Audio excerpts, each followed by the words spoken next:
एक समय की बात है, एक भोली भाली गोपी प्रतिदिन यमुना नदी पार करके दूध दही बेचने जाया करती थी। एक दिन उसने एक संत की कथा सुनी, जिसमें संत ने कहा, भगवान का नाम तो भव सागर से पार लगाने वाला है।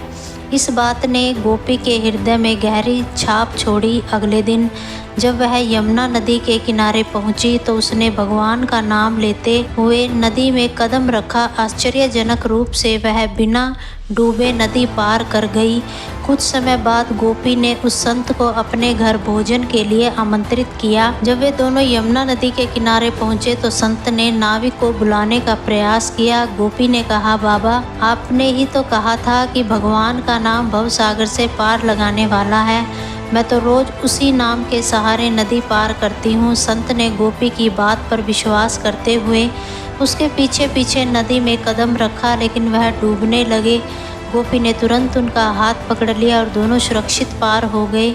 इस अनुभव से संत को एहसास हुआ कि उन्होंने केवल उपदेश दिया था, लेकिन गोपी ने उस उपदेश को अपने जीवन में उतारा था। उन्होंने गोपी को कहा, तू धन्य है, वास्तव में तूने भगवान के नाम का सच्चा आश्रय लिया है।